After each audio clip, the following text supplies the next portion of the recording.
west of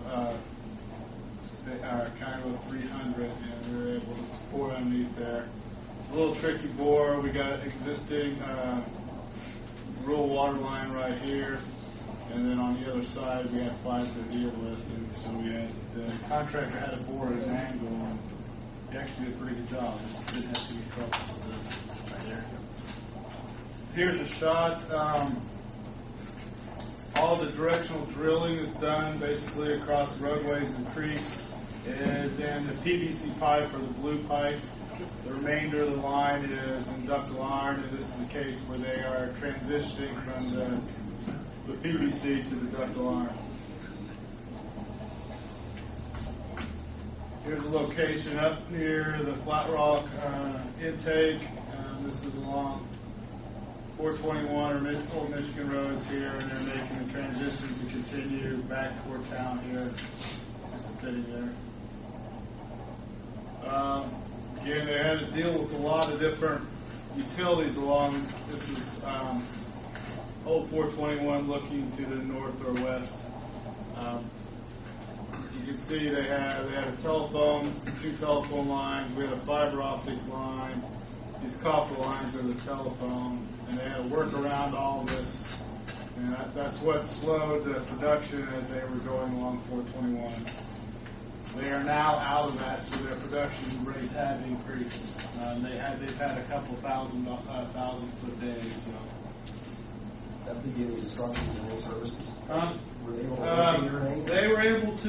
They did a pretty good job locating everything. They did have one location early on where they nicked this fiber. They had to call out the utility company, and they were able to make a repair without. They didn't actually damage the fiber. They nicked the insulation on it. So, and it was a case too where the fiber was actually it was marked and it was about 6 feet off their marking. So it was a case where it really wasn't the contractor's fault. It kind of surprised him. So from then on, they had utility companies out there more often, and then they did some potholing or locating utilities beforehand, so they didn't run anything else. Again, here's just a couple. Again, we're the same location. We're fitting and moving around and rotating, so that we had to do this in several locations along this corridor, so to avoid the utilities and minimize the impact. There was a case here where we knew we were going through trying to utilize this existing right-of-way, but we were probably going to be the last utility in there, so we had to work around everybody else. So. This is an air release or vacuum belt. Basically, they'll put a valve on this so that you can release air as the line is filled. It traps air and will be able to release. Basically, this unit would have these. I think we have a total of 13 along the can't say that word very well. Along the raw water main route.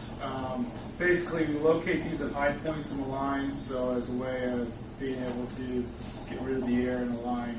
Once the pipe is in operation, these things really don't function. They only function to fill the pipe and if you ever have to drain the pipe. So they are a permanent installation? They are a permanent installation, so in case something would happen that Rick would have to drain the pipe, you want to have it. What allows is air to come back in, so you don't. If you were to remove it, it would collapse the pipe. And when you're trying to fill it, it provides a place for the air that's trapped in there to be released. So here's the location. Here they're just working on that. This is actually the main line is 24 inch, and the tap and for those air releases are 4 inches, and that's just showing that. Here is some of the directional drilling. This is the fusible PVC. Again, if you drove up the site, you've seen there's a couple of these locations. I think we had a total of 2,400 linear feet of this that were PVC. I think we had 13 different boring locations. It is fused above ground, and then once they directional drill the hole, then they basically lift the pipe up, and that's what they're doing here. They got a couple different backhoes holding the pipe, and as it's inserted into the hole in the ground, then they had to add the right angle so that the pipe would be able to fit in there. So pretty neat installation, and it allows you to cross creeks and roads without open cutting. If we had to open cut the creeks or the streams, we'd have a lot more mitigation from DNR and that sort of thing. So when you're able to directional drill like this, you pretty much eliminate all those aspects of it. Here, this is actually the pipe again. It's going into the hole. This is actually creek. It's Clifton Creek's right here down this area. We're on the west side of Clifton Creek, and I think that was one of the longest bore directional drill at about 300 feet. Again, we're looking back to the east here, and you can see Clifton Creek is right down here. Again, this is the insertion pit, and then the pipe will come out over in this area right here, where you can see that's where their receiving pit is. Darren? Yeah. Like a creek bed, do you bury it deep? Is the pipe deeper? I mean, It's a little deeper. They can go down. They can, with the directional drilling, it doesn't matter how deep. You can go down 10 feet, or you can go down 5 feet. We had to be at least 5 feet below the bottom of the creek bed, and that's usually DNR requires that in case they were ever to go in and dredge the creek. Now in this case, they never will because it's a rock-lying creek bottom. But they still make you have that same standard. So it's, I think we're about 7 feet deep in most of the area. So in some of the areas they had to bench because of the real grade change in grade from the road surface to the creek. There is some benching they had to do in order to get some areas for them to do that. That's since been backfilled. So. But that's one of the things they ran into with this one was they thought they were plenty deep, but the fiber people had actually went even deeper.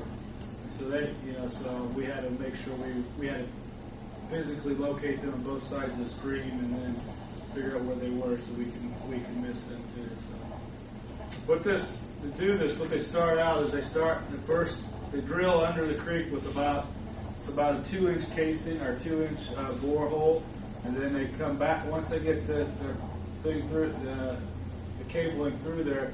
Then they have a reamer they put on, so they bore through with a 2-inch. They ream it back with say a 4 or 6-inch.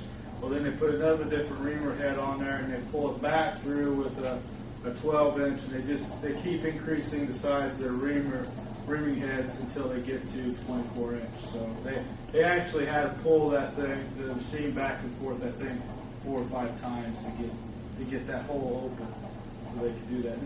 And they're also the machine itself has a 2-inch, or the main part of the cabling.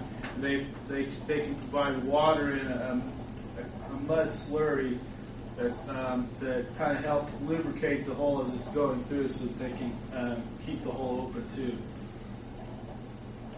There's the machine. There's the boring machine. And you can see they got their water tanks and their mud tanks here. These are a rack of the different pipe lengths, and basically they're about 8-foot pipe length, and then this thing just bores down here, and they got the hydraulic head that pushes and turns it as it goes. And once they get to the bottom here, they have a series of clamps. They clamp it, and they can unscrew or screw it back on, depending if they're pulling it or pushing it back. Pretty neat little thing, but pretty compact of what they do here. But now, is all this boring being done by infrastructure too, Darren, or subcontractor? They're a subcontractor that is doing this. Yeah, they subcontract this out. So this is kind of a specialty thing that this is basically all these guys do. So yeah, not too many general contractors have the ability to do that. So there is. There's the pulling head, or that they attach to this is the pipe they're pulling, and here is the big 24-inch reamer here. You see, there's basically a 2-inch piping that is hooked to the machine. So again, this has got holes cut in along with the cutting heads, and the water's fighting through there, and they slurry through there. You can see it's a pretty substantial. There's a lot of pulling force on this when they pull this through. But the more they can keep it as slick as possible, the less friction and drag they have when they pull this pipe through here. there you can see.